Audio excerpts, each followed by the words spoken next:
തൃശൂർ പേരാമംഗലം സ്വദേശി ജോസഫൈൻ ആന്റണിക്ക് ഇക്കുറി ക്രിസ്മസ് ആഘോഷം മുണ്ടക്കൈ ചൂരൽമലയിലെ ഉരുൾപൊട്ടൽ ദുരന്ത മേഖലയിലാണ്. ദുരന്തശേഷം ചൂരൽമലയിലെത്തി തനിക്ക് കഴിയാവും വിധമുള്ള സേവന പ്രവർത്തനങ്ങളുമായി ഇവിടെ തന്നെ തുടരുകയാണ് ജോസഫൈൻ.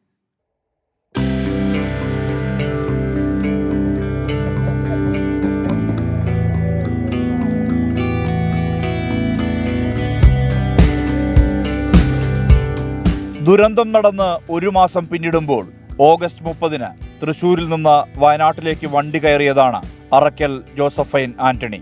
പിന്നീട് ഇവിടെ തന്നെ സേവന പ്രവർത്തനങ്ങളുമായി തുടർന്നു. പാതി തകർന്ന ചൂരൽമലയുടെ നഗരകേന്ദ്രത്തെ എന്നും ശുചീകരിക്കുക എന്നതാണ് പ്രധാന ദൗത്യം. ഉരുൾപൊട്ടിയിട്ട് പിറ്റേ മാസം ഓഗസ്റ്റ് 30-ന് മുമ്പ് ഞാനിവിടെ വന്നു. ഞാൻ താമസിക്കുന്നത് കൽപ്പറ്റ വിമലജ്യോതി ഹോസ്റ്റലിലാണ്. അവിടുന്ന് രാവിലെ വരും.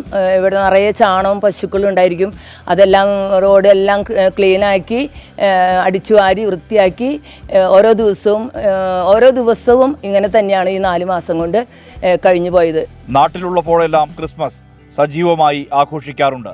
ഇത്തവണ ചൂരൽമലയിലെ ഒരു കടയ്ക്ക് മുന്നിൽ പുൽക്കൂടൊരുക്കി മെഴുകുതിരി കത്തിച്ചും മധുരം വിതരണം ചെയ്തും ചൂരൽമലക്കാർക്കൊപ്പം ക്രിസ്മസ് ആഘോഷിച്ചു. ഈ ചൂരൽമലയിലെ കണ്ണീര് വറ്റിയിരിക്കുന്ന മക്കള് പുഴയിൽ പോയവർ ബാക്കിയുള്ളവരെ വെച്ച് ഈ ക്രിസ്മസ് ആഘോഷം ഭംഗിയാക്കി ഇവിടെ എല്ലാം എനിക്ക് ചെയ്യാനായിട്ട് സാധിച്ചു. ഒരു നല്ല മനസ്സോടെ എല്ലാവരും കൂടെ ഒന്നിച്ച് ഞങ്ങൾ സന്തോഷത്തോടെ മെഴുകുതിരി കത്തിച്ചും പാട്ടുപാടിയും കേക്ക് മുറിച്ചും ആ സെലിബ്രേഷൻ വളരെ നല്ല രീതിയിൽ ചെയ്യാൻ സാധിച്ചു.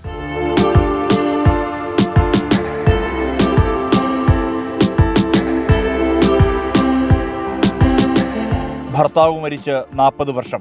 2 പെൺമക്കൾ വിദേശത്താണ്. പേരാമംഗലം മനപ്പടിയിലെ വീട് അടച്ചിട്ടാണ് വയനാട്ടിലേക്ക് വന്നത്. 9 വർഷം മുമ്പ് കാഞ്ഞിരപ്പള്ളി സ്വദേശിക്ക് വൃക്ക ദാനം ചെയ്തിട്ടുണ്ട് ഇവർ.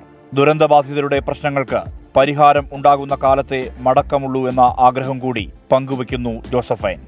24 വയനാട്.